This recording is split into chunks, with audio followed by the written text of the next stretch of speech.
essa história de valores, de visão, de conselho, esses termos todos aí do mundo dos negócios te assusta, esse papo é pra você.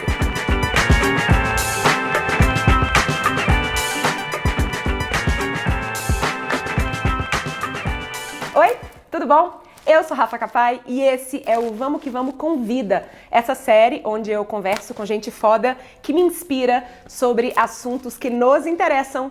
Desculpa, muito esfarrapada, para bater papo com gente muito legal, com você daí participando. Então, já começa participando, dando seu joia e ló não. Me dá aquele joinha esperto pra gente saber que a gente tá no caminho certo. E hoje eu tenho Gustavo Sutti. É Sutti? Sutti. Italianíssimo isso? Italianíssimo isso. Obrigada pela presença. Um prazer e uma honra. Que massa. Se apresenta para esse povo bonito da espaçonave. Quem é você? Eu sou o Gustavo. Eu acredito que todo mundo pode e deve ser feliz no trabalho.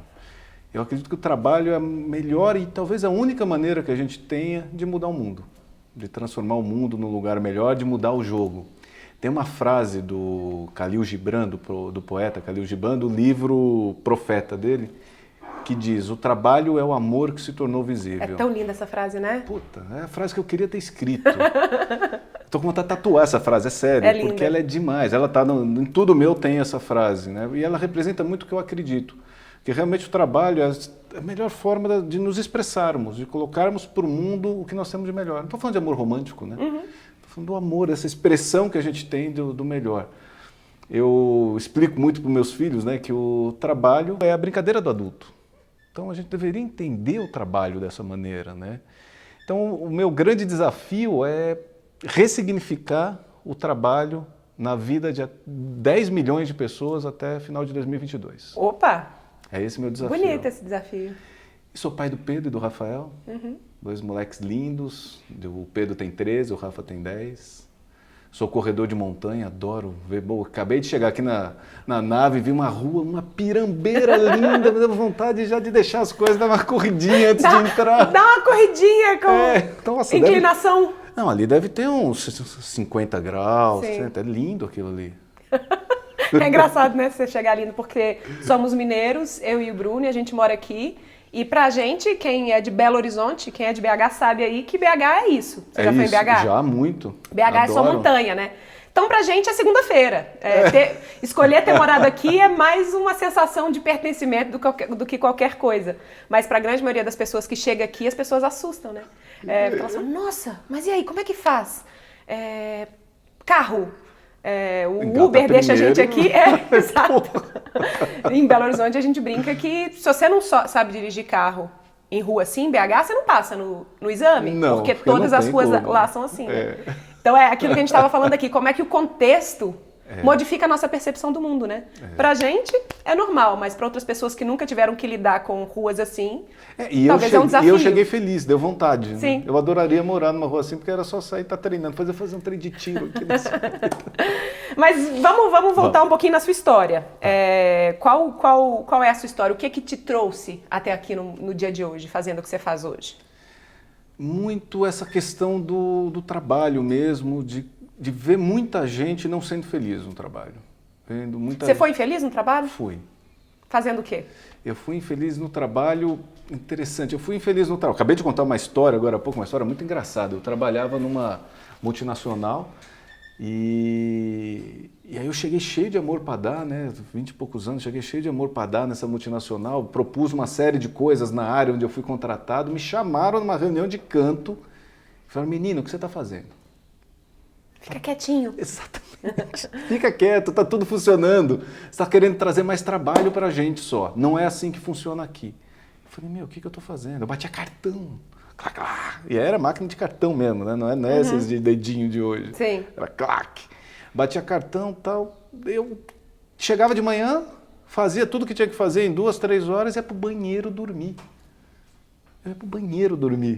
Aproveitar o resto do dia porque não tinha o que fazer. Não tinha o que fazer, você tinha que ficar lá, porque você tinha que bater cartão. Aí eu comecei aí um amigo me chamou, eu era programador, né? Um amigo me chamou, eu fui comecei a ajudá-lo numa empresa dele, ia à noite para a empresa onde ele estava trabalhando e ficava lá, varava à noite, porque eu sabia que ia poder dormir durante o dia. Olha só, então você Aproveitou o gancho. Aproveitei, e aí eu fiquei 3 meses nessa multinacional e saí. E para onde você foi? Eu fui para essa empresa onde meu amigo trabalhava, que era uma empresa que estava trabalhando com multimídia e rede, isso é pré-internet. E me chamou para ir lá, eu fui para ganhar menos da metade do que eu ganhava. Imagina, sair da multinacional, né? Meu pai falou, filho, você tem certeza que você vai fazer isso, uma carreira pela frente? Eu falei, pai, eu quero ser feliz, pai. Eu não vou ser feliz aqui. Então, beleza, fui. E aí minha carreira foi indo, eu fui para lá, fiz um monte de coisa lá, daí surgiu a internet. Então era uma das principais uma das primeiras produtoras web do país, daí eu estava lá, daí saí de lá, cresceu, aqueles empresa da bolha da internet que cresceu, saí de lá como vice-presidente de negócios da empresa, tal. Foi muito divertido, foi muito interessante. Depois fui ser empresário. Aí você resolveu empreender. Eu resolvi empreender, sempre teve em mim, né? Então daí eu resolvi empreender e fui empreender. Empreendi, tive empresa de TI por uns 10, 12 anos, tive uma empresa de TI. Você falou que chegou a ter uma empresa grande. Acima de 50? Não, mas não tem isso? Até 50 é pequeno, acima de 50 é médio, né? Médio, então, talvez. Quantos funcionários você tinha? Uns 200. Pra mim é enorme. Pra mim, só de imaginar 200 funcionários, eu já acho enorme. Mas foi super interessante, porque tem muito a ver com o que eu faço hoje. Depois eu tive outra empresa já. E aí depois só faço o que eu faço hoje. Mas essa relação eu pude testar muita coisa, então de ver o quanto um ambiente onde as pessoas são felizes produz muito mais, assim, mas bizarramente mais. Era uma empresa muito legal, estava entre as melhores empresas para se trabalhar no Brasil, a gente construía, eu tinha 2 sócios, nós construímos modelos de gestão humanistas na empresa que permitiu que a empresa crescesse, que permitiu que a empresa fosse gostosa, pô. E primeiro, gostosa para o sócio, porque chega uma hora que você está ganhando dinheiro, eu era infeliz, você está ganhando dinheiro, você tem um status, é engraçado, né? Você chega, você é o Você que criou aquilo tudo. Você é dono do negócio, todo mundo te pede amém, você vai ficando importante, né? Só que, pô, deixa o saco, de repente você está desconfiando das pessoas. Então porque não entrega, será que não quer entregar? É aquela crença de que funcionário é preguiçoso, ou funcionário não quer fazer. E você começa essa dicotomia entre o empresário e o proletário. Puta bobagem isso, né? Aí começou isso, mas aí eu pude aprender uma série de coisas que hoje eu uso demais, né? Tipo, como é importante as pessoas terem clareza dos valores da empresa. Queria falar disso, assim, eu sei que um dos seus trabalhos é ajudar as pessoas e as empresas a construírem uma carta de valores. Sim. Para a galera talvez mais criativa, a galera da espaçonave, e até para mim, quando a gente começa a escutar visão, missão, valores, começa a dar comichão, que eu falo, eu não quero virar empresário, não foi para isso que eu comecei, assim. Então, para mim também, a gente está construindo essas coisas na espaçonave agora, que a gente começou a crescer, e confesso que por um bom tempo me deu um comichão. Eu não acreditava que essas coisas fossem de fato tão importantes. Por que ter os valores da empresa se você tivesse que convencer alguém, por que isso é importante, mesmo para uma empresa pequena? Tá. Deixa eu contar quais são as 4 premissas do meu trabalho, Ótimo. Porque isso vai muito direto e reto. A primeira premissa é a frase do Khalil Gibran. Então, eu não vejo... Porque hoje, como é que eu atuo, né? Eu hoje faço trabalhos de mentoria executiva e sou conselheiro de empresas. Então, eu sou conselheiro de algumas empresas, de diversos segmentos e tal. Por onde que eu parto? Bom, para mim não interessa trabalhar se não for essa questão do amor que se tornou visível. Se é com alguém que não entende, se é com um empresário que não entende que o trabalho é o amor que se tornou visível, eu não quero trabalhar. Mas eu te pago não sei quanto, não quero. Mas você sabe que uma das coisas que eu percebo também é que às vezes a pessoa quer construir um trabalho, um amor que se tornou visível para ele, mas ele não está interessado em construir isso para os outros colaboradores da empresa, né? Ok, se isso estiver claro, ok, tá. Cada um que vem... Ontem eu estava conversando com um grande... Deixa eu te interromper, essa rede está super incomodando aqui. Tá? Vocês não estão vendo, mas tá aqui. Nem eu estava percebendo. O melhor lugar da casa, mas ele é barulhento. Então, volta lá nos 4... nas 4 premissas do meu trabalho. A primeira é essa, então, do amor ao trabalho que se tornou... Trabalho e o amor que se tornou visível, né? O amor é o trabalho que se tornou visível, poderia ser. Também poderia ser. A segunda é que problema de liderado é problema de líder. Então não tem nada que que você reclama da sua equipe que não seja culpa sua. Nada, zero. Você que... E é difícil pra caramba assumir isso, né? É difícil pra caramba. É difícil pra caramba. Porque, bom, é fácil de entender. Quem contratou? Sim. Quem treinou, deixou de treinar. E quem não manda embora? Então, tá tudo certo.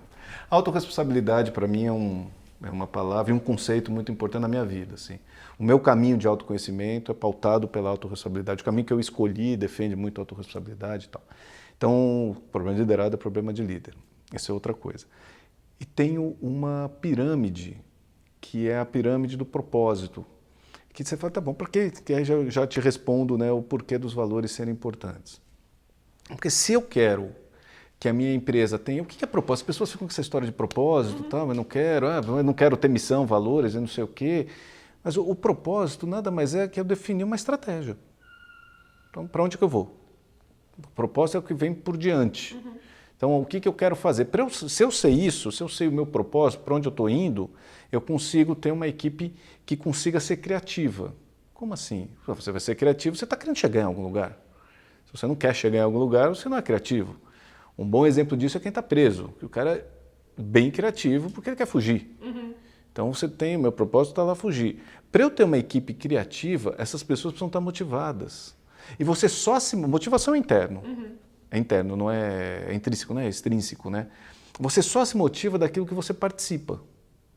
Então, nas empresas que eu tive, nas empresas que eu assessoro, para mim é fundamental a gestão participativa.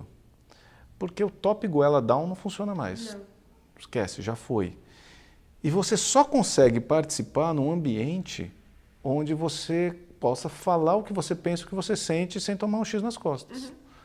Sem ser aquela coisa, então me fala aí, Rafa, o que você acha sobre esse negócio? Aí você fala, eu já ponho um xizinho aqui, ó, foi contra mim. E eu só consigo um ambiente desses se eu tenho clareza dos valores. É um ambiente onde as pessoas compartilham dos mesmos valores. Então, eu ter a clareza dos valores da empresa é chave para eu ter criatividade, para eu ter propósito, para eu chegar no propósito. E para entregar essa autonomia, né? Porque se ninguém sabe... Cada um está olhando para um lado, cada um está indo para um lugar. Como é que você entrega a autonomia, né? E é muito mais fácil fazer gestão de pessoas. Então, porque essa é uma questão clássica de todos os empreendedores, né? Pô, tô com um problema com a equipe, então não sei o que lá, como é que eu faço? Eu combinei, não fez, eu pedi, isso não vai. Eu tenho um grupo de mentoria, isso foi um assunto assim nas últimas semanas. Poxa vida, como é que eu faço? Eu combino, as pessoas não fazem, não sei o que lá. Bom, problema de liderado é problema de líder. Mas fora isso, como é que eu uso carta de valores na prática? Como é que eu vou te perguntar isso? Tive uma ideia, como é que eu uso a carta de valores na prática? Não sei, nunca pensei nessa pergunta. Preciso pensar agora. Porque, primeiro assim, a carta de valores tem que ser construída com a equipe inteira. Legal. Não existe o board decide, os sócios decidem e vai. Não. E quando eu digo equipe inteira, é a equipe inteira. Se forem 200, são 200. Se forem 5, são 5. Eu já construí com 5.000. Então, é muita gente. Tudo bem, todo mundo participa. Lembra que eu falei da pirâmide ali? Eu até te mando a imagem da pirâmide. A participação. Você só se compromete com o que você participa. Se você não participou da construção da carta de valores, ela não é sua. Não faz sentido para você. Não faz sentido. Então acabou. Você não vai nela. E você dá a oportunidade real de todo mundo defender o que acredita. E aquilo está valendo. Então, digamos que você tenha na carta, estava num caso desse num cliente recentemente, carta de valores com excelência na carta de valores. Aí eu cheguei lá para uma reunião com a equipe e tal, os caras me apresentaram o negócio, eu parei a reunião. Eu falei, isso tem excelência? Ficou aquele silêncio. Então, desculpa, não vou aceitar. Eu não vou aceitar. Nós combinamos o que vale para a gente. Nós combinamos que aqui vale com excelência. Mas isso não é uma coisa construída também? Porque eu fico imaginando que não é uma coisa que a empresa define essa carta de valores e de uma hora para outra aquela cultura já está, aquilo tudo está implantado. Não, né? É com o tempo, né? É com o tempo. Assim, eu te garanto o seguinte, a sua empresa já tem uma cultura. Sim. A questão é a que você quer? Mas ela já tem. Se não é a que você quer, você pode ajustar. Então, você se apropriar dela para fazer isso. E sim, construir uma carta de valores, por exemplo, excelência, está lá. Amanhã as pessoas estão fazendo com excelência? Não. Mas como é que eu uso isso? Eu não abro mão. Tá. Porque o acordo está claro. É como qualquer relação. O acordo estando claro, eu não vou discutir a relação, eu vou discutir o acordo.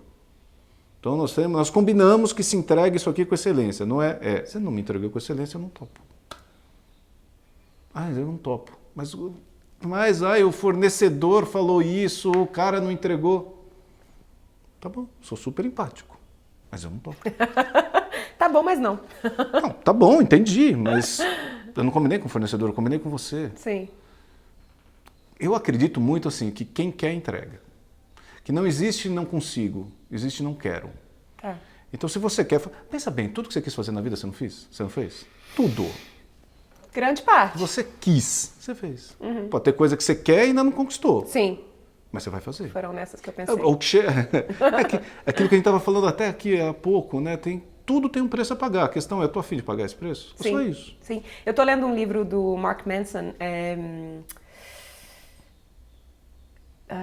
The Subtle Art of Not Giving a Fuck, é isso? Deve ser divertido. E ele fala disso, né? Que a gente escolhe os nossos struggles, que a gente escolhe onde a gente quer comer capim. Que essa é a nossa escolha. Onde eu quero comer. Aqui eu dou conta de comer esse capim. A minha escolha é essa, né? Isso aí. Meu preço. Falando de valores, né? O meu valor pessoal principal é liberdade. Então o meu valor está bem claro. Já fiz vários exercícios de valores. Eu sei o que me entrega o valor liberdade. Então todo dia de manhã na minha meditação matinal eu passo as minhas principais qualidades, os meus valores e como pretendo aquele dia sentir aquele valor. Né? Então, por exemplo, eu cheguei de moto. Moto é uma das coisas que me dá essa sensação. Então, tem dias que eu falo, eu preciso andar de moto. Eu ando o menos possível porque é exposição de risco, né? Só controle de exposição de risco. Né? Mas eu gosto de andar. Mas se você tem clareza disso, você pode utilizar. Então, quando eu volto para a empresa de novo, a empresa definiu os valores. Então, lá, eu, gestor, não preciso mais ficar preocupado se a Rafa não vai querer me... nós não combinamos? Agora, daqui para frente, Rafa, você decide se você quer seguir nessa empresa que tem esses valores. É um acordo. O valor é um acordo. Tanto a gestão da empresa, mas facilita tanto. Tem duas coisas que facilitam assim, brutalmente a gestão da empresa. Se eu for falar para você, puta, Suti, me fala o que eu tenho que fazer. Duas coisas para você fazer nessa empresa hoje. Define valores e os rituais da empresa. Legal. Olha aí, dica boa. Sua empresa, né? Mesmo Sim, empresa de duas pessoas, de uma pessoa, eu fico me perguntando isso, né? A gente está fazendo isso agora na espaçonave, e a gente está com 8 pessoas, e eu não fiz isso no momento em que a segunda pessoa entrou. E eu fico vendo quanto retrabalho a gente tem que fazer, porque isso não foi feito lá na frente. Exatamente. Então, para você aí que você ainda é empreendedor, trabalha sozinho, mas que em algum momento vai trazer alguém, mesmo que seja um parceiro, já é o que você tem que fazer. Essas duas dicas são incríveis. São incríveis. Valores e define rituais. Os valores, o que é, a partir de que valores, né? Que set de valores essa empresa vai funcionar. Inclusive para saber se eu trago esse parceiro, esse colaborador, esse sócio. E segundo, os rituais. Explica um pouquinho melhor o que são os rituais. Isso tem a ver com o que compõe a cultura de uma empresa. Tem 4 coisas que compõem a cultura da empresa. Propósito, as crenças, os rituais e os valores. Então, os rituais, o que são? Os valores a gente já falou. O que são os rituais? Os rituais é como a empresa se relaciona. Então, o ser humano é um ente ritualístico, né? Então, a gente tem diversos rituais. Ritual de nascimento, tem o ritual do casamento, você tem o ritual, quem tem suas crenças, você vai nos ritos, nos rituais para fazer as coisas. Até o mais simples, o ato de fazer um café e sentar na sua varanda para tomar um café de manhã. É exatamente aquela coisa que te faz sentir bem. Eu acabei de falar da moto que me entrega, correr na montanha, uma coisa que para mim entrega liberdade, entrega saúde, que é outro valor importante meu. Você cria os seus rituais e faz. E na empresa é chave fazer isso. Porque o que acontece muito? As decisões são tomadas a esmo. E a gente gosta, hein? Porque, puta, é uma delícia, você se sente super importante. Nossa, eu resolvo 500 problemas no dia. Você chega no final do dia e fala, nossa, trabalhei pra caramba, puta, mas não fiz nada. Só resolvi problema. Só resolvi problema, mas, poxa, mas eu sou bom em resolver problema. Eu sou importante, as pessoas me buscam para resolver um problema, né? Nossa, isso dá um poder, assim, mas... As pessoas te buscam porque você deixou essa brecha, né? Quantas decisões de corredor, né? Quantas decisões eu já tomei na vida, assim, que um cara me acompanha no elevador para ir até o estacionamento e você vai tomando a decisão. Esperando ali para você dar uma decisão rápida para ele executar. E aí passa uma semana, o cara te traz um negócio, você fala, mas que merda é essa? Eu falei, mas você me pediu isso, eu não pedi de jeito nenhum. Eu falei, pedi, a gente estava no elevador. Eu falei, não lembro, cara. A gente faz demais isso. Sim. Seja isso para empresa física, empresa remota, o cara... No Slack, rapidinho ali. Não, o WhatsApp que acabou. O WhatsApp Sim. a gente fica tentando tirar, né? Na empresa remota, Slack, mas às vezes no Slack vai rapidinho, faz não sei o que, você já falou, você já nem lembra. Sim.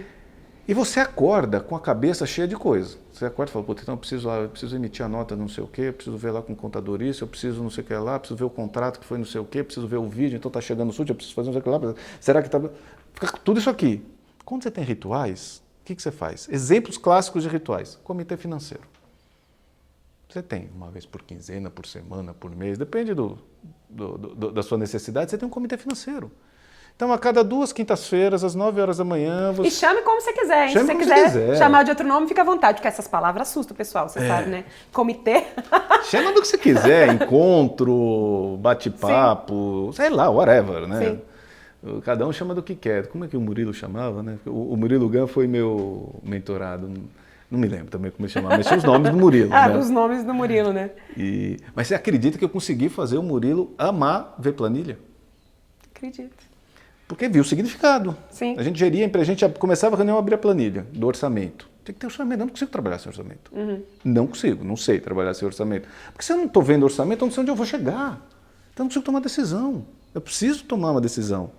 Preciso ver onde é que estão os impactos que eu quero fazer, enfim, a minha cabeça é assim. Me dá mais um bom exemplo de ritual. De ritual.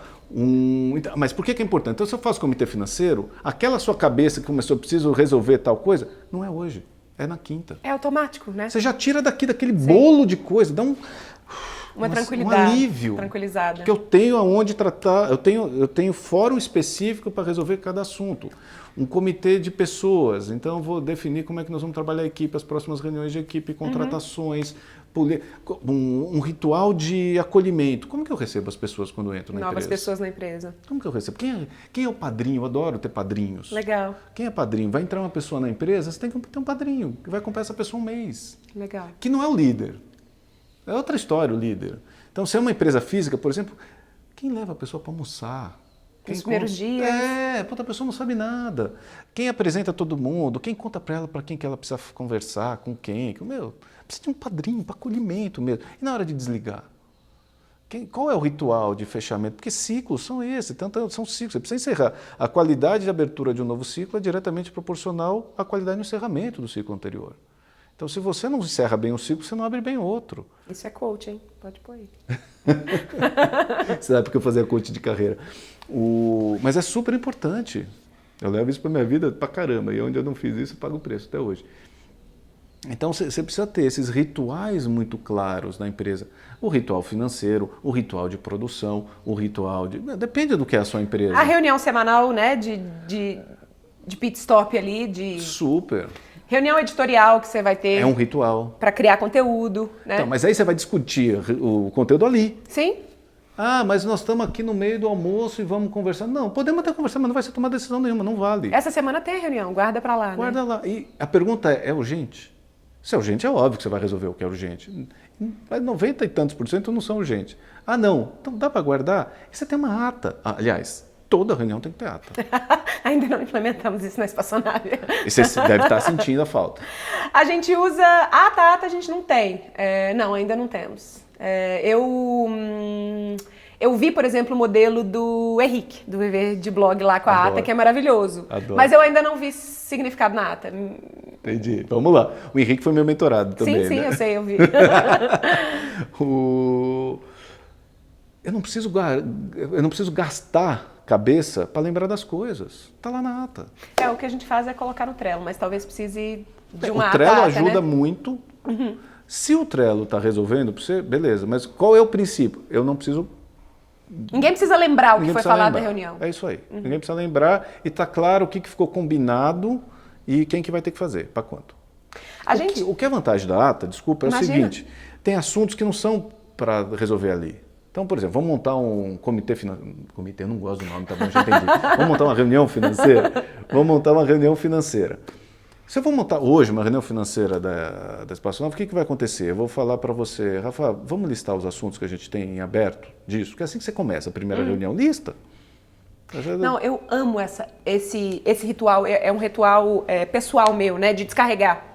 Uma vez por semana pelo menos eu faço isso, normalmente domingo. Lá, jogo tudo ali E aí eu começo a semana com uma sensação de engajamento e de direcionamento completamente diferente do que se eu não tivesse feito esse processo muito bom. de E descarregar, imagina que legal se você tiver já feito, já está lá na sua agenda, os lugares onde você vai tratar cada um desses assuntos. Que puta alívio. Sim. É na terça que eu trato disso, é na quinta que eu trato disso, é na sexta que eu trato disso. Então o que às vezes a ata ajuda é o seguinte, desses 20 assuntos que nós listamos, 10 são para essa semana, 10 são para algum dia. Então fica registrado. Legal. São para algum dia. Então, a hora que eu estou fazendo a reunião, passou na semana, já resolvi os 5, sobrou tempo, vamos falar do próximo? Ah, está na hora de trazer esse. Você põe eu ponho nas minhas atas assuntos a resolver. Ou a não perder de vista. Só para ficar lá. Já nem penso mais nele, só lembro dele quando ele está lá. Aí eu puxo. Eu tenho uma coluninha ali de um backlog. É isso aí, é o de backlog. ideias e eu vou descarregando ali. Você pode fazer no Trello também. Eu tenho cliente que usa só o Trello também para fazer isso. Ele tem o Trello e ele tem um backlog ele não chama de backlog, não lembro como ele chama, mas ele põe lá no Trello. É uma gaveta, né? Uma gaveta. Você põe lá na gaveta. Aliás, gaveta, as minhas empresas não deixavam ter gaveta. Por quê? O que é procrastinação? Diz a Elizabeth Gilbert, fala que toda procrastinação esconde um medo. Ok. Ela fala isso. Eu acho que no fundinho tem sempre um incômodo ali, com certeza. Tem. Eu vou subir só um pouquinho de nível, não vou descer, não vou aprofundar, né? Então eu vou um pouco mais raso. Procrastinação é acúmulo. Sim. Quando você procrastina, você acumula. Você acumula. Então é acúmulo. Procrastinação é acúmulo. O que é uma gaveta? Você vai acumulando o trem lá dentro. Então eu nunca deixei ter. As pessoas ficavam bravas comigo, mas eu queria uma gaveta. Não. Não tem gaveta. Área financeira, nossa, me dá gaveta, tal, porque eu preciso guardar. Eu te dou armário com aqueles, como chama? Os binders lá, arquivos, fichários, tal, arquivos. Mas gaveta não. Então não pode ter gaveta. Ficava bravo. Mas é isso, por causa de acúmulo. Procrastinar é acumular. O que a gente procrastina na vida são coisas que a gente acumula para frente, vai ter que resolver uma hora. A gente está numa onda bem minimalista, né? Aqui em casa, assim. E o que traz de espaço para a vida, quando você não guarda coisa, né, desnecessária... Você abre espaço, né? Você abre espaço. A fase que eu quero aprofundar é o declutter, né? Então, minha mesa, aquele computador grande que está em frente, meu computador novo pequeno, já está me incomodando demais. A gente não tem gaveta, né? Eu tenho uma no escritório. mesona. Legal. E eu tirei tudo da mesa. A mesa tem nada na mesa. Que tesão. Só meu laptop. A mesa é Mesão. 2 metros. 2 metros de mesa e o laptop e os HDs por laptop, né? Mas antes tinha uma coisa, um monte de caneta. Eu peguei essas canetas, tirei as que eu não uso, peguei as essenciais, coloquei numa caixinha e tampei. Eu não vejo as canetas. Para não sujar. Facilita muito. Facilita muito. Tem revista em cima. Gera clareza, né? Você tira ruído, né? Tem muito especialista em organização e produtividade que fala que a primeira coisa que você faz antes de começar a trabalhar é limpar a sua mesa, né? Descartar o que precisa descartar, jogar fora. Mas eu acho que a gente falamos de valores, certo, né? Falamos de rituais. Você me falou aí que ainda tem crenças e... Propósito. Mas eu queria entrar um pouquinho no lance da cultura. Tá. Esse é um outro desespero que a galera fica, cultura, mas que coisa mais coxinha, que coisa mais empresarial, que coisa mais executiva, especialmente a galera criativa. E quando eu me dei conta disso, né, que a cultura é igual a marca. Mesmo se você não cuida, a marca já existe, né? Ah lá. O que as pessoas falam de você... Independe de você. Independentemente de você. Independente, não é que independe. Sim. Independe. Mas já está acontecendo. Tá mesmo que você não cuide, você já tem uma marca, né? Exatamente. E a cultura é isso. Mesmo que você não cuide, já existe alguma coisa ali. O que é a cultura de uma empresa? Para mim, cultura é como a empresa age independente de regras. Você sabe a cultura da empresa quando você não está lá. Como ela se movimenta. Ela se movimenta, está ali. E ela vai se movendo. Por que, por exemplo, os rituais são importantes? Porque ela diz muito sobre a empresa. Então, se eu sou uma empresa que tem os rituais claros estabelecidos, puxa, essa tem de ser uma empresa mais organizada. Tem de ser uma empresa com menos desperdício, mais eficaz. E que as pessoas se respeitam mais para falar, porque tem a hora certa para falar. Então, desde na hora que a gente está conversando qualquer coisa, as pessoas já sabem que tem hora para falar, porque isso vem vindo. Problema de liderado é problema de líder. Eu uso a palavra problema, mas as vantagens de liderado, soluções de liderado são soluções de líder também, né? Então, isso para mim é cultura. Como é que isso anda? E é isso. Sua empresa já tem. Sua empresa é uma pessoa, ela já tem uma cultura. E eu trabalho com diversos tamanhos de empresa. Eu tenho cliente, como eu tenho a minha mentoria compartilhada, eu tenho eu empreendedor lá, que está ali. Tem uma cultura, está ali. E quando a pessoa traz as questões e põe, a gente fala, olha aqui, é você. Tanto que quando me procuram, é engraçado, tem uma coisa super importante, né, no processo de venda, de qualquer coisa. Você vende o que o cliente quer, entrega o que ele precisa.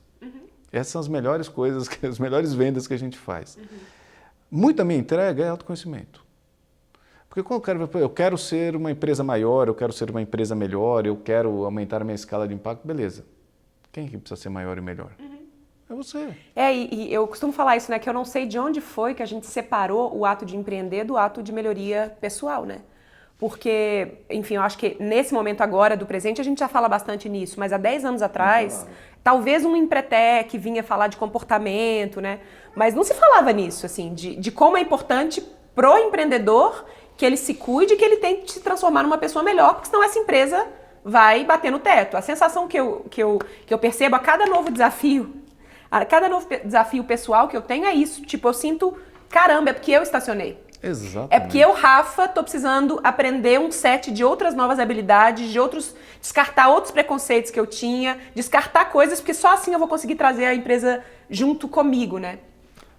Mas aí tem uma outra questão que eu quero te ouvir falar também, que é essa característica que é muito comum também no empreendedor, que é a de centralização, de microgerenciamento, assim. É legal que você colocou característica e não problema. Porque ele não necessariamente é um problema. É um problema se você quer crescer um negócio. Tá. Se você não quer, não é. Legal. Tá tudo certo. Você microgerencia e faz as coisas. Uma característica. Porque a gente é bom nisso. O empreendedor é bom. É o cara bom. O cara que realiza. Sim. Então você sabe que você realiza. É difícil às vezes passar para alguém e acreditar que essa pessoa vai realizar. Se eu não quero crescer meu negócio, beleza, não tem problema nenhum. Se eu quero crescer é um problema, porque aí o negócio vai ficar do seu tamanho. E do tempo da sua hora. Que já é limitada para todo mundo, Todo né? mundo tem 24 horas. Então, você escolher onde é que é. Os seus struggles aí, você vai do dia também você vai escolher. Então, acho que é isso só. Quero crescer o negócio? Você não dá para fazer microgerenciamento. Você tocou numa coisa agora que eu tô achando maravilhosa, porque eu fico levantando essa bandeira e que bom te ouvir falar disso. Porque é muito comum, imperativo também nesse mercado de consultoria de negócios, de falar que todo mundo tem que escalar e todo mundo tem que crescer. E eu também sou da opinião de que depende do que o cara quer. Às vezes o set de valores dele... É o propósito. Sim. Porque propósito, para mim, tem muito a ver com escala de impacto. Eu tenho uma atuação como embaixador brasileiro de um movimento que chama Game Changers 500. O Game Changers 500 é um movimento que está listando as empresas que estão transformando o mundo num lugar melhor. Em contraposição à Fortune 500, que lista as empresas que faturam mais, a gente lista as empresas que estão provocando maior impacto positivo no mundo. Que legal. É o máximo. Uma das coisas mais importantes que a gente avalia é o propósito da empresa. E o propósito... Tem alguém querendo carinho aqui, que delícia, né? Adoro não é de fazer isso, não. Eu gostei de carinho. você. E o propósito, ele precisa ser mensurável. Os conselhos que eu participo, o primeiro assunto a ser discutido é propósito. Como é que se mensura a propósito? Definindo a escala de impacto que você quer atingir. Então, por que eu te disse o meu Quantas propósito? pessoas, sim. Ressignificar o trabalho na vida de 10 milhões de pessoas até o final de 2022. Porque agora eu sei o que eu tenho que fazer. Onde você está nessa escala? Eu redefini isso ano passado, final do ano passado. Ano passado eu impactei cerca de 20 mil pessoas. Ok. Então, tem um caminho. O que significa? Eu tenho que mudar toda a minha estratégia de produto. Com um produto que eu entrego hoje, eu não atinjo. Como é que você vai fazer? Não sei. Mas é outra questão, né? Eu já sei o que eu quero. Agora eu vou... Esse, por exemplo, é um ano que eu estou testando algumas coisas para em 2019 eu já pegar e falar, beleza, agora eu vou dar um tiro de canhão mais aqui. Mas agora eu estou testando. E me dá um alívio tão mais, imagina que eu vou ficar pensando 5 anos na frente. Eu também não gostava. A hora que eu estou pensando, é impactar 10 milhões de pessoas, isso me dá um tesão. Que pronto, aí já fez sentido. Então eu preciso ter esse propósito claro e medir a escala de impacto. Depende do seu propósito. Se o seu propósito é atingir tantas pessoas, ou sei lá o quê, e isso cabe no tamanho de negócio que você tem, maravilha. Voltando aí na história da delegação, né? Da história da liderança, da centralização. Vamos supor, porque eu sei que tem muita gente que está nesse espaço, que comecei, tá legal, tá funcionando, mas eu quero crescer, que é um pouco o que a gente estava lá na espaçonave. E uma das coisas que as pessoas mais me perguntam por onde eu começo? Qual que é a primeira pessoa? Eu sei que isso depende, claro, de cada história, de cada negócio, assim, mas uma dificuldade que elas têm, e eu acho que talvez a gente vai chegar na história do fluxo, do flow lá que você fala, mas uma dificuldade que elas têm é identificar que parte do negócio eu tenho que continuar fazendo e que parte do negócio que eu posso delegar. O que você tem para falar disso pra gente? Depende do quanto você quer crescer. Hoje de manhã eu estava tendo essa conversa com o CEO.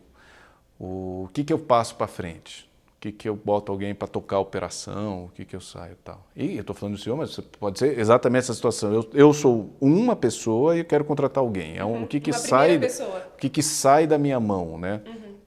Nesse momento, o que você acha que dá para sair? Simples assim, entendeu? Não tem muito mágica nisso. O que acha que dá para sair? Putz, eu produzo um super conteúdo, no caso de alguém que desenha, eu que desenho muito bem e tal, eu estou precisando de um assistente. Eu, por exemplo, a primeira pessoa que eu contrato é uma assistente pessoal. Então, que cuida da minha agenda, que cuida de coisas que tiram a minha presença para outros assuntos. Então, é essa pessoa, eu preciso dessa pessoa para eu trabalhar bem. A minha é a minha querida Bia. A Bia está lá, adoro a Bia, ela faz essa vez para mim. Eu preciso. Se você é um cara de arte e que precisa de um assistente, então contrata esse primeiro. Ah, mas a empresa vai crescer, eu vou precisar... Aí você vai vendo o que você vai trazendo. A gente tem um pouco essa vontade de querer controlar, né? Mas esse processo não se controla muito, né? Não, vamos combinar? Controle é uma boa. Oi, vem cá, queridão. Que coisa! Controle é uma bobagem, uma burrice nossa. Sabe por quê? Porque passinho de cada vez. Não, quanto mais controle você cria, mais forma de burlar os controles as pessoas acham. E aí você cria controles na sua empresa e faz com que as pessoas gastem energia burlando os controles ao invés de cuidar dos clientes. Sim. Não. Cuidar da entrega. Agora, qual a diferença de controle e gestão? Por exemplo, eu quero uma planilha, eu falei da planilha financeira aqui, que deve um monte de gente que deve ficar arrepiado. Vocês estão aí ainda, né? Fica aí. Vale a pena. O meu orçamento, você fala, mas por que você quer orçamento? Você está querendo controlar as coisas. Não, eu quero informação para gestão. Qual a diferença de gestão e controle? Intenção. Só isso. Qual a minha intenção? É controle ou ela é gestão? Se é controle, não faça. É inócuo. Não faça. Se é gestão, faça. Time sheet, né? Aquele preencher planilha para ver quanto tempo trabalhou a equipe, não sei o quê. Para quê? Para você gerir melhor a equipe, para você otimizar os processos ou para você ver se aquele sacana está trabalhando mesmo. Se é para ver se aquele sacana está trabalhando, se você desconfia de alguém da sua equipe, manda embora, pô. Já está errado, né?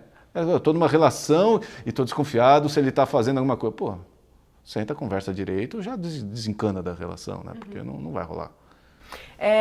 Vamos falar de flow? Oba, Sei que você gosta desse tema. Eu curto bastante também. O que é o flow? Até mudei a voz aqui agora. Eu percebi. Puta, pra mim é viver a sua arte. Tá vivendo sua arte. Eu tô no estado de flow. Você tá presente. Estado de flow. Flow é presença. Você tá presente. Quando é que você tá presente? Quando você tá fazendo... Quando você tá inteiro no trem, né? Quando você tá inteiro naquilo que você tá fazendo. Você curte. Como é que eu junto flow e trabalho? Porque eu posso entrar em fluxo sem ser o trabalho. Sem ser o trabalho, Qual que é o ideal, na minha visão, né? Porque eu sou um cara que defende o trabalho ferrenhamente. E é muito engraçado que naquela época lá de 20 e poucos anos, as pessoas me perguntavam, e aí, como anda o trabalho? E eu respondia, não interessa, trabalho não é lazer. Trabalho é só para ganhar dinheiro. Você falava isso? Falava isso, era a minha frase direto, assim.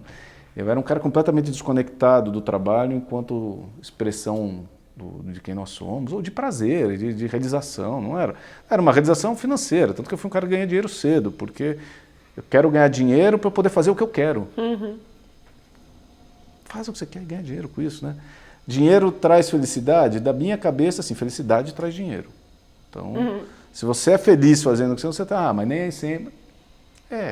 tem maneira. Tem ajuste, né? Tem ajuste, mas, enfim... Qual foi a pergunta mesmo? A gente estava falando da construção do flow dentro do ambiente do trabalho. Arte. O que é arte? A arte, para mim, é a sua vocação. Essa é a sua arte. Eu acredito que todo mundo tem um propósito, né? A gente tem alguma missão, assim, a gente tem um impacto a gerar no mundo. E a sua arte é a maneira como você gera esse impacto. A sua arte é como você entrega o seu propósito. Então cada um tem sua arte, e essa arte ela pode até variar ao decorrer da sua vida, tal, mas você tem sua arte, porque a sua arte está muito vinculada aos seus talentos naturais. Então se você está vivenciando, experienciando algo onde você pode exercer a sua arte, o trabalho vira estado de flow. Então você entra no estado de flow. Para empreendedor, vai fazer o que você gosta. Lembra que eu falei que o trabalho é a brincadeira do adulto? Lembra quando a gente brincava? Então você ia dormir já pensando na brincadeira do dia seguinte. Eu ainda tenho um irmão gêmeo, eu lembro que a gente ficava na cama, você vai fazer, acordava ansioso, mesmo que tem escola, não sei o que, você estava já pensando na brincadeira, né? Só que nem todo dia era legal. Como qualquer dia de trabalho. Tinha dia que você brigava com o amiguinho, chegava em casa chorando. Tinha dia que você tinha que brincar de esconde-esconde, mas na verdade você queria era brincar de pega-pega, mas todo mundo queria brincar de... Porra, eu vou brincar, mas eu não deixo de brincar. Sim. Eu entro na brincadeira, vou e acabo me divertindo também, né? Então você aprende a lidar, é a mesma coisa, o trabalho é igual. O trabalho é igual. Então a gente tem que entender isso. Quando eu falo em flow, não é que é o tempo inteiro mil maravilhas. Só unicórnios. Não. Que é o que muita gente acredita, né? Mas você fala, eu também escuto isso, você fala isso porque você tem dinheiro. Primeiro assim, o que é ter dinheiro, né? Porque, sei lá, se eu conto quanto eu tenho na conta bancária, você pode olhar e falar para mim, nossa, você precisa de um dinheirinho? Tem gente que vai me pedir dinheiro. Sim, e tem gente que vai querer te emprestar. Então depende do que é dinheiro, mas é ter uma relação saudável com o dinheiro, eu acho que isso é importante. Mas, fala, porque eu tenho dinheiro? Não. Eu fiz algumas mudanças na minha vida e a última para trabalhar com o que eu trabalho, eu fiz sem dinheiro. Eu abri mão de um monte de coisa, deixei, como se diz ali, muito dinheiro na mesa para fazer o que eu posso, com 2 filhos, eu que banco a vida dos meus filhos e arrisquei. Mas eu tinha certeza que eu estava fazendo o que eu amava. Quando foi essa sua virada de mesa? Uns 5 anos. Que é quando você parou de empreender empresas tradicionais e passei a ajudar empreendedores. Legal. Foi quando eu decidi que a minha escala de impacto era maior, eu falei, a maior empresa que eu já tive tem 200 pessoas. Beleza, você põe aquela conta de 4 nas famílias, eu estou impactando 800 pessoas. É muito pouco. Eu preciso levar isso mais longe. Então, ano passado, nas contas que a gente fez direto das empresas, eu já trabalhei com 6, 8 mil pessoas direto ali. Então, eu entendi que o meu impacto seria maior. Daí foi essa hora que eu fiz a mudança. E eu fiz a mudança porque eu entendi os meus momentos de diletantismo, né? Que são flow, né? Diletantismo é momentos de flow. Eu dava consultorias, eu dava mentorias de graça. À noite, fim de semana, porque eu não conseguia cobrar. Porque eu falava, nossa, é tão gostoso que não pode ser trabalho. Que é uma outra crença, né? Uma outra dificuldade que a gente precisa trabalhar se você está querendo empreender o que você gosta de fazer, né? Você tem que empreender no que você gosta de fazer. E você tem que cobrar por isso. Sim. As pessoas têm muita dificuldade de cobrar. Ah, mas será que vale isso? Claro que vale. O que no seu trabalho hoje te traz esse senso de fluxo? Tá nas mentorias, conversando, orientando as pessoas. Puta, isso me dá um tesão, assim, uma coisa. Eu percebo, eu não vejo o tempo passar. As coisas acontecem, as ideias surgem. Eu tenho um curso que chama Como Reencontrar Sua Arte também, que já tem umas 5 mil pessoas que fizeram para ajudar a achar. Quando eu recebo os feedbacks, eles me retroalimentam assim, de um jeito que você fala, puta, estou no caminho certo, estou fazendo isso. Quando eu vejo uma empresa crescer com reconhecimento da própria equipe, de como ela está indo, puta, recebo uns feedbacks assim, é ali que eu tô no meu melhor mesmo. Você pode me deixar que eu vou. Conduzindo os conselhos, adoro. Assim, quando eu posso provocar as pessoas a pensarem no que precisa ser pensado, sabe? Você acredita em talento? Você estava me contando que seu filho começou a dançar com que idade? 2 anos. Porque tem muita gente que, enfim, eu também acredito que talento não é tudo, né? Sim. A gente tem um monte de gente que não era talentosa, mas que construiu coisas incríveis com este não talento. Esse esforço. Mas ao mesmo tempo, às vezes eu vejo, sei lá, um vídeo na internet, uma criança com 3 anos de idade dançando, possuída por alguma coisa que você sabe que tá ali. Mas a gente não consegue explicar, assim. Você tá mais para acreditar no talento? Como é que você pensa? Talento total. Mas eu acredito no esforço. Eu tenho um gráfico que eu montei que ele é talento versus esforço. Eu fui coach muito tempo, né? Muitas vezes, quando você vai fazer um processo de coach, um processo de assessment, não sei o que, as pessoas vêm e mapeiam os seus gaps. Que são o que você precisa construir. Falta. Então tá, Rafa, você é uma empreendedora muito boa, mas, sei lá, você precisa trabalhar melhor a sua liderança de time ou sua gestão financeira. No ponto. Tem experiência com a coisa. E aí o que a gente faz? A gente vem aqui, eu te sapeco coisa para te melhorar suas competências. Só que assim, não é seu talento isso. O esforço que você demanda para melhorar isso é muito grande. Será que não é melhor eu estimular algumas coisas que são seu talento para que com isso você componha o resto? E eventualmente contrate alguém para fazer isso? Então é talento versus esforço. É que nem joguinho. Então se você tem uma coisa que às vezes você põe 1 de energia no negócio, ele gera 10. Você põe 10 de energia numa coisa, gera 1. Porque isso é muito esforço. Então eu acho mais importante entender os talentos e focar neles. E não no gap. Mas tem uma coisa que eu preciso aprender, não tem jeito. Beleza, essa a gente vai resolver. Às vezes não tem grana para contratar ainda, né? Na minha trajetória foi super assim. Não tinha grana. Tem jeito, você vai ter que fazer. Tive que aprender a fazer, né? Mas eu não tenho grana, não sei como fazer, tá foda. Traz um parceiro. Divide o lucro, divide o resultado. Não tem jeito, é o preço a se pagar. Tu tem um preço a se pagar, esse é o preço a se pagar. Sim. Mas eu acho que tem que tomar muito cuidado com esse foco no esforço. Com esforço você consegue qualquer coisa? Consegue. Mas imagina se você migrar para cá, para a parte de onde você está no seu talento. É muito mais rápido. E possivelmente muito mais divertido, né? Muito mais suave, né? Tem que ser suave as coisas. Né? Já é difícil, né? Tem que ser leve. O quanto a gente puder trazer de fluxo, de leveza, de divertimento. A gente está construindo os valores lá e dos nossos possíveis valores vai ser isso, assim, a diversão, porque pra gente não faz sentido fazer se não for divertido, se for chato demais de fazer, sabe? É claro que tem coisas que a gente vai precisar assumir e pegar, mas no geral a gente tem que estar se divertindo com o que a gente está querendo entregar para o mundo, assim. Tem, porque aí você entrega coisa boa. Sim. Energia, né? Como é que você faz com os seus filhos, assim? Eu imagino que, de alguma forma, seus filhos são um pequeno laboratório ali, porque com que idade que eles estão? 10 e 13. Esse de 13, talvez já esteja começando a pensar o que quer fazer da vida. Tem esses papos ou não? Tem. Imagina, em casa se fala de trabalho o tempo inteiro. Eu sou separado da mãe deles já há 10 anos. E eles moram comigo também, então a gente tem aquelas guardas compartilhadas e fica tudo junto. E é um dia com cada um, é muito gostoso, é muito divertido. E a gente conversa muito sobre trabalho e sobre o que quer fazer. É interessante, você pergunta, eu adoro, né? Fico orgulhoso que você fala para eles, o que vocês querem ser quando crescer? Eles respondem, feliz.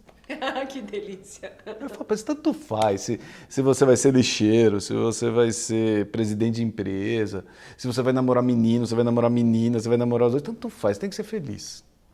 Então a busca é por ser feliz, filhote, não vai achar... Eu falo para você, tem seus talentos, o que você gosta mais de fazer? O que tem? Daí eles vão... Eu estava vendo ali o Flipchart, eu tenho um monte de lousa em casa também, né? Então a gente fica, vamos viajar? Então começa para a lousa, faz os mapas mentais, onde a gente vai, do que quer fazer, quais são as coisas que você quer vivenciar nisso. Que legal. E sentir, né? Eu acho que com as crianças, a gente não foi treinado para sentir. Para nomear sentimento. Então, às vezes eles falam, puta, papai, não, que eu tô triste. Você está triste? Ou será que você está bravo? São diferentes? Claro que são diferentes, né? Mas assim... Não é tão claro, né? Vamos ver, aí você começa a estimular e ver o que gosta mais, o que gosta menos, quais são as experiências. Eu sou de uma família de médicos, meu pai é médico, minha mãe é médica, meu irmão gêmeo é médico, minha irmã é médica. Ninguém esperou que você fosse médico, não? Meus pais nós somos 7 filhos. Os meus pais tiveram uma sabedoria muito grande de respeitar a individualidade de cada um ali nas escolhas. Hoje, como pai, como adulto, eu vejo que foi uma sabedoria, assim, né? Mas... Não, e eu não queria, eu via o tanto que meus pais trabalhavam. Eu via assim, tanto, era de manhã, de noite, estudando, fazendo, não sei o que lá. Eu não via propósito naquilo, né? Até porque o trabalho, ele tem uma questão foda, que é o seguinte, ele tira o pai de casa, ele tira os pais de casa. Então a criança não tem uma relação boa com o trabalho. O trabalho que já te afasta. Então, tchau, filhinho, mamãe vai para o trabalho. É aquela merda daquele trabalho que tira minha mãe. Tudo bem, hoje em dia as coisas mudaram muito, né? Meus filhos me veem trabalhar em casa, tá tudo ali, mas mesmo assim, ó, filhote, agora eu não posso, estou trabalhando. Então, começa com essa crença de que trabalho ele já tira. Você tem a história do trabalho mesmo, né?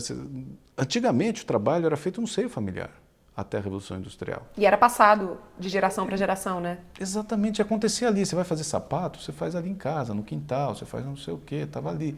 Quando foi para a fábrica, você tirou a pessoa de dentro de casa.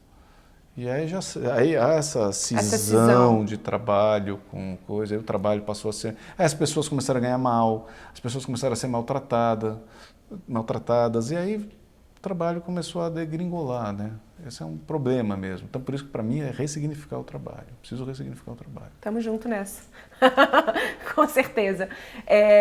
Como é que a galera... Eu acho que antes do seu jabá que eu vou te pedir para fazer, eu gosto sempre aqui de alguma forma, tentar ajudar as pessoas a darem pequenos passos em direção ao que elas estão fazendo. Então, como é que elas podem pegar esse papo da gente aqui e o que elas poderiam fazer, assim? O que você acha para quem está nesse processo de crescimento de uma empresa? E crescimento eu estou falando de 1 para 2 e estou falando de 5 para... 1 para 2 é dobrar. Exato.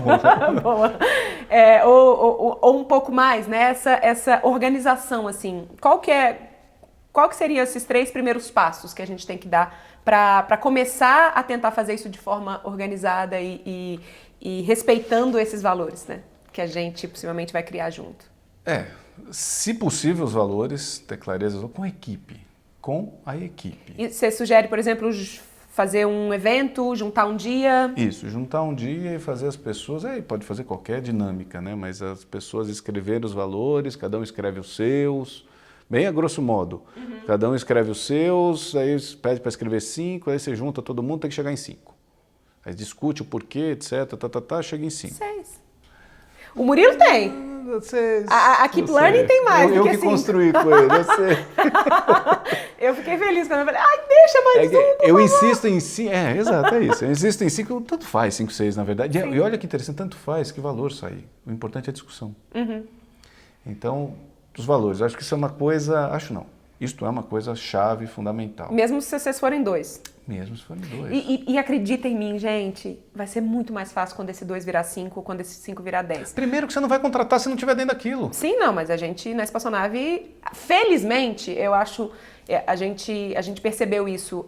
A cultura, de alguma forma, muitos das pessoas que trabalham com a gente hoje são ex-alunos. Pessoas que passaram pelo curso. Então, de alguma forma, tinha aquilo lá já implementado sem ser conscientemente. Então, a gente deu muita sorte com relação a isso. Nome às coisas. Exato. Agora, muito bom. Mas a gente agora fazendo esse trabalho certo e contratando a partir disso, eu tenho visto como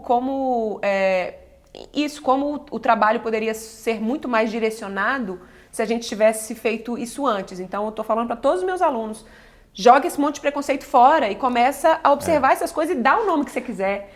Inventa a nomenclatura que você quiser para essas coisas, mas porque isso é super importante. Que as regras fiquem claras. Sim, é um acordo, é aquilo que você falou. Acordo, é só isso. Que acordo está valendo aqui? É esse. O que são valores? É o que vale. Olha que coisa simples. E não é aquele negócio que fica pregado na parede e ninguém usa. A gente está falando de coisas que vão realmente funcionar no dia a dia da empresa. Aí tem um truquezinho, que é o seguinte, quais são as condutas que entregam esses valores?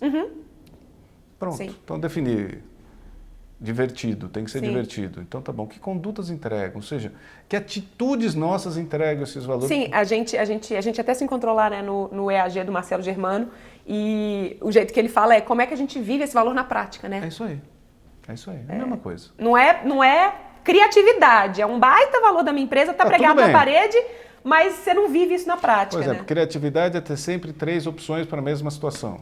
Então, legal. Sei lá, qualquer coisa que seja. Então, porque quando entra uma pessoa nova, ela vai ler aqueles valores e já vai estar escrito. Como que eu entrego o valor criatividade? Assim. Não é só isso, mas assim já dá para a pessoa, saquei o que para esta empresa é criatividade. Para mim pode ser outra coisa. Para sua... E é super legal. Nossa, eu saquei o que para essa empresa é criatividade, legal, eu me encaixo aqui. Ou legal, não é nessa empresa que eu tenho que trabalhar. Né? Exato, puta, que delícia. Já é um baita filtro. Um puta do filtro, é maravilhoso. Você já sai disso daí. Então, valores é super importante e os tais os rituais. Começa por... Porque a hora que você põe os rituais, tá bom, mas você não tem ideia de onde começar com meus rituais. Porque tudo bem, eu falei do financeiro, a pessoa fala, eu não tenho financeiro, eu faturo uma nota por mês e não tenho financeiro. Já tem, quanto você tem na conta? O empreendedor tem que saber quanto tem na conta. De quanto em quanto tempo você olha isso, né? Já é um ritual. Bom, então, até respondendo a pergunta de quanto tempo eu olho isso todo dia. Por quê? Porque eu já quebrei 2 vezes. A empresa só quebra por uma razão. Só tem uma razão que quebra uma empresa. Fluxo de caixa. Mas nenhuma razão quebra a empresa. Você pode fazer a cagada que você quiser. Se você tiver fluxo de caixa, você não quebra a empresa. E você pode fazer um puta de um projeto maravilhoso, ser brilhante, um gênio, e quebrar a empresa se não tiver fluxo de caixa. Eu preciso pagar 10 mil hoje e só vai entrar 1 milhão daqui a 2 meses. Você tá um rico pobre, Não. Você quebra, você não vai receber aquele... Enfim, você quebra. A empresa só quebra por causa de fluxo de caixa. Então, não dá para descontrolar o fluxo de caixa nunca. Você sabe que foi a primeira coisa que eu deleguei. Porque eu já sabia que... Foi intuitivo, né? Não foi nada pensado. Mas eu falava, caramba, eu gastava tanto tempo para tentar fazer isso, eu não conseguia organizar minhas finanças. E eu começava a misturar dinheiro pessoal com dinheiro da empresa. Eu falei, caramba, essa é a primeira coisa que eu preciso fazer e colocar alguém para trabalhar comigo. E aí eu trouxe uma pessoa que foi meu braço direito durante muito tempo e ela fazia toda a parte financeira e eu fiz exatamente isso. Naquela época, ela ganhava um percentual, porque eu não tinha grana fixa. Você não tinha grana para pagar alguém que fosse competente o suficiente para fazer, Sim. Você pagou com promessa. Querida Lu Naves, que a gente morre de saudade dela até hoje. Não, é super importante isso. E quando você fala de orçamento, de novo, as pessoas ficam, puta, mas eu tenho... Olha, você falou um ponto importante para empreendedores, juntar coisa pessoal com profissional. Não faça isso por uma... E vou explicar o porquê da maneira mais simples, porque você está limitando a sua empresa. Se você, pensa bem, você está na sua empresa e você é uma coisa só, você está lá misturando as contas e tal. Aí você precisa fazer um curso de 10 mil reais. Comprar um equipamento, fazer um curso. Você vai falar, não vou pagar 10 mil reais nem fodendo nisso, porque na sua conta lá 10 mil reais paga um monte de coisa. Se você pensa enquanto empresa, você fala, na empresa 10 mil vale. Então só fazer separar, as suas decisões já ficam mais claras. Então você já começa a fazer. Ah, como que eu separo? Define o valor que você vai retirar por mês. O querido Prolabore. Não, Prolabore é outra palavra que não pode falar. Não, desculpa, esquece que eu falei. Quanto que você quer tirar por mês? Sim. Se é 1.000, se é 5.000, se é 10 mil, não importa. Você vai lá e tira aquele dinheiro, você vai ter que viver com aquele. E tem outra coisa, o dinheiro da empresa. Tudo bem, é gostoso. E é gostoso receber o seu salário. Não, é muito bom e é... Você falou, né, que o trabalho é o amor tornado visível e para mim o dinheiro é a entrega tornada visível, né? Super. É aquilo, como é que você está melhorando, é o seu propósito retornando de alguma coisa, de alguma forma, né? É muito legal, assim, ressignificar isso. Caramba, eu estou fazendo alguma coisa, eu estou gastando um tempo de vida para fazer esta coisa, eu estou entregando tempo de vida para alguém e essa pessoa vai me entregar tempo de vida em forma uma delícia. De grana, né?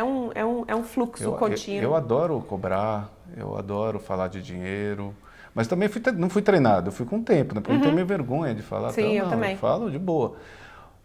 Eu estava falando dos rituais, de como então você entender que rituais você tem. Eu falei lá do financeiro e tal. Se você tem uma produtora, se você tem uma coisa assim, quais são as etapas? Quando você fosse pensar nas áreas da sua empresa, mesmo que seja você, quais são as etapas? São essas aqui? São 3. Então talvez esteja 3 rituais. Um para cuidar disso, para cuidar disso. Eu faço bastante essa pergunta para ele. Se a sua empresa fosse... Se cada uma das tarefas que você faz fosse uma área, né? Quais seriam? Né? Quais seriam, né? Ótimo jeito de pensar nesses rituais. Vocês têm para casa aí, então. Definir, junto com quem já está com você, ou um parceiro, ou alguém que você está trazendo, quais são os valores. E definir os rituais, ou seja, como a empresa opera periodicamente, né? Quais são as coisas que a gente faz. E olha, fica naqueles rituais. Você definiu que aquele dia, o ritual X, discute as coisas lá. Tira Libera. Da cabeça, né? Tira da cabeça. É lá que eu vou conversar, não é mais aqui. Puta, um tesão. A gente está chegando no final, passa rápido, né? Uma pergunta que eu tenho feito para bastante gente, assim, me fala uma pessoa muito legal que você gostaria de apresentar para a turma da Espaçonável, que quem sabe eu possa trazer aqui para um próximo VQV. Quem que você acha que a galera da Espaçonável adoraria conhecer? Tem um cara que eu adoro, que é o William Câmara. Ok. Você conhece ele?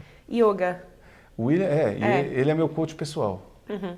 É um cara brilhante. Eu acho que eu o William conheci Câmara. num jantar, sim, conheço. Então é um cara foda, o Will. É um cara que me ajudou muito a organizar minhas ideias. E me dar clareza e me apropriar de umas coisas que eu não tinha. Foi o cara que lá atrás falou para mim, vende isso, pelo amor de Deus. Vai fazer isso aí, você tem isso, é seu. Tal. Então ele tem uma clareza de olhar e uma visão de mundo muito bonita do Will. É um cara que... Legal, já podem pesquisar aí o trabalho do William Will. Câmara. E agora é hora de fazer o seu jabá. O que você tem feito? Quais são as coisas, as ofertas que você coloca no mundo? Como é que a galera que está aqui na Espaçonave, que quer saber mais sobre o seu trabalho e o seu conteúdo, pode todo o meu conteúdo está em gustavosut.com. Então, imagino que vai aparecer aí. Vai em algum lugar aqui. Super bem.